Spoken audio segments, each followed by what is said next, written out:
A woman carefully parts the vines with a knife, looking around nervously, because the jungle is filled with mutated zombies. A moment of inattention could be fatal. They are X-Team, here to search for Plant No. 47. They hadn't gone far when a zombie appeared ahead. Watch it!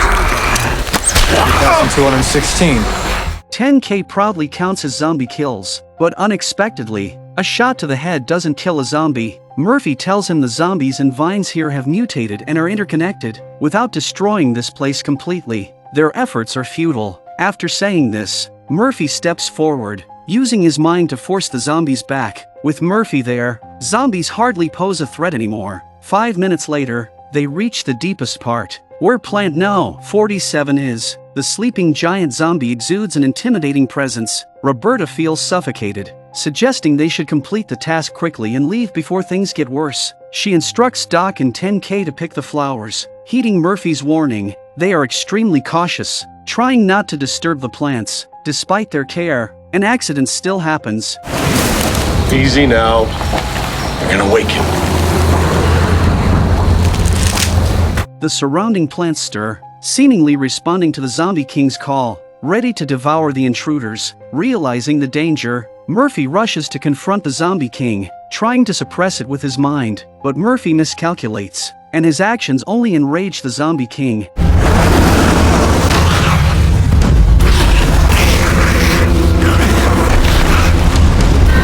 Refusing to give up, Murphy grasps the vines with his hands. Quick! I can't hold this for long! 10K and the others work fast, harvesting most of the flowers in just a minute. But Murphy struggles, outmatched by the Zombie King's mental power. Roberta draws her sword and cuts one of the Zombie King's vines. Without Murphy's suppression, the surrounding zombies start to emerge. Typically, Murphy is the first to flee in such critical moments, abandoning them like during the nuclear explosion. Despite the emergency, Roberta, unafraid, leads them in retreat. Murphy, by a stroke of luck, escapes out the back of the greenhouse. He's running around trying to get out of this place, and there's zombies that he can't even control. He felt a real sense of mortal danger, panting heavily as he ran. Suddenly, a figure appears before Murphy. It's all right. You're safe now.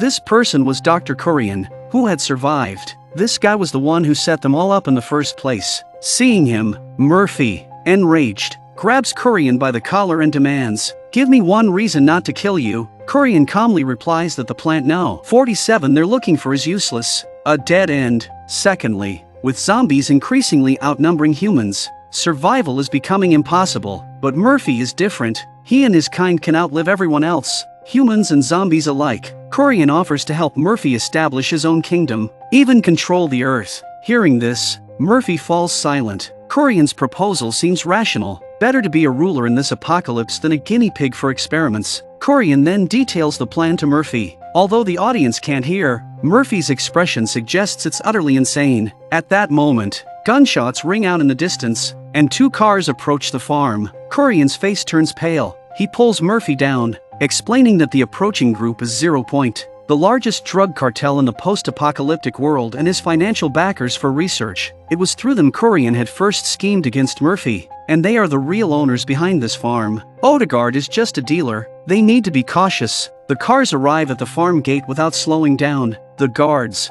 recognizing 0 Point, hurry to open the gates, fearing for their lives. Several masked, heavily armed men step out, scanning the area for danger before opening the rear car door. The boss, a slick back hair, sunglasses wearing man, steps out. Audience members who remember will recognize him as one of the bounty hunters who had captured Murphy and attacked X-Team with a rocket launcher. His name is a Scorpion, the second in command of 0 Point, a powerful figure in this post-apocalyptic world. This farm is under his jurisdiction, and a Scorpion visits weekly to collect the marijuana produced here. Odegaard, seeing his boss, immediately starts flattering him, saying he has prepared everything needed for headquarters. Make sure everything is there. Sí, señor. Who are all those people out there? Oh, temps. We had this huge harvest, so we had to hire all this cheap labor. Good God.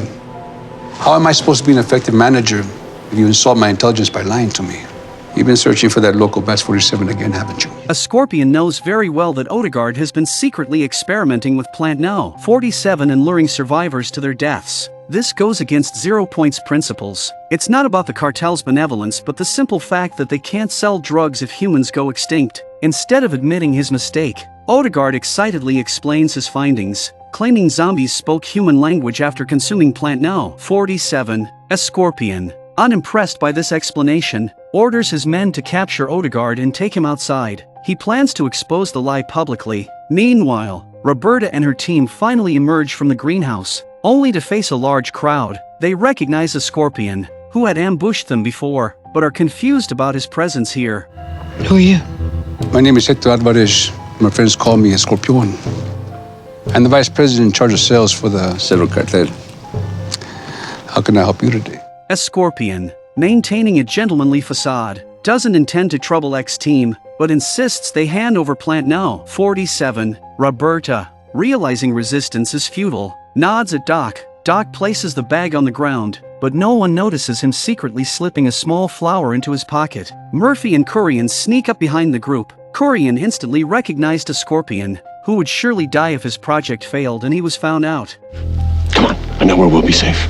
Feeling unsafe, Kuran turns and runs away. A Scorpion then addresses the crowd, stating 0 Point's customer-first principle. He warns everyone not to believe the myth that Plant No. 47 can cure the zombie virus, as it only leads to unnecessary deaths. To prove his point, he takes out the petal powder Odegaard claimed was a cure, pours it into a high-tech pipe, and prepares to demonstrate its effects to everyone. Hey, wait, no. Say when! Say when! Say when! This is how a Scorpion controls the dose. After inhaling the powder, Odegaard feels euphoric, seemingly without any major issues. A Scorpion, unsatisfied, decides to bring a zombie to see if a bite would cause infection, but when he turns around, Odegaard has already died and turned into a zombie. Did you see him die? What are you, some kind of living zombie?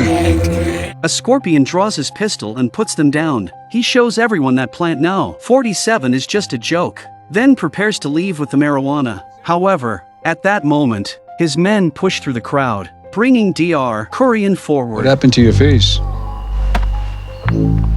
That looks like my mom's chicharrones. Put him in the trunk, huh? Before leaving, a Scorpion instructs his men to burn down the greenhouse containing Plant No. 47 to avoid similar problems in the future. 5 minutes later, 2 of his men, carrying gasoline, split up to quickly complete the task and leave. Murphy, hidden inside, realizes the grave danger but doesn't flee. Instead, he heads to the deepest part. He calls out to the Zombie King to wake up, warning of impending disaster. That's it! That's it, come on! Keep moving now! You have to save yourself! Come on, move! Keep coming! Just then, one of the men spreading gasoline arrives, unexpectedly encountering a zombie. The Zombie King immediately gets angry, thinking Murphy is allied with these people. Tell him to back off! I'm trying to help you! Unable to control the situation, Murphy has no choice but to run towards the exit, with the Zombie King closely behind. Coincidentally, the X-Team is also inside, looking for Murphy. Murphy! After him! Murphy, just reaching the door, is caught by a vine and pulled back. In this dire moment, he finally thinks of Roberta and the others. As they struggle to cut the vine, the Zombie King emerges, fixated on Murphy. Vasquez rushes out, firing several shots, but to no avail. Attacks from Annie and 10K are like tickling the Zombie King.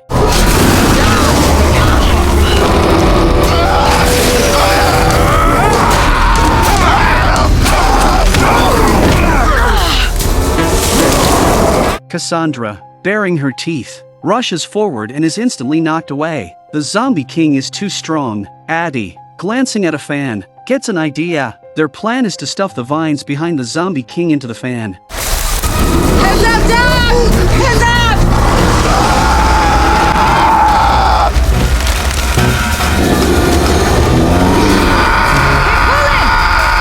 At this critical moment, the vines finally manage to wedge themselves in, exerting tremendous pulling force, dragging the zombie king backward. If it survives this, it truly is invincible. Murphy feels a pang of sadness. After all, this is an intelligent zombie, one of his own kind. An unfortunate guard, unaware of the situation, rushes over.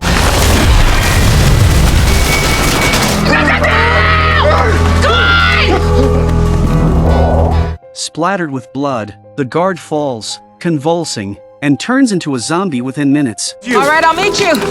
I'll meet you. Eventually, thick smoke rises from the greenhouse where Plant No. 47 was. Roberta and 10K put Murphy in the car, ready to leave this cursed place. Meanwhile, Addie and Doc run to the warehouse, wanting to take Mariah with them, but the little girl is weak, seemingly near death. Doc pulls out a pedal from his pocket, unsure of its effect, but hoping for the best. They advised Mariah to take care and then left. After eating the pedal, the little girl closes her eyes. Everyone already knows the likely outcome, but they can't help but hope.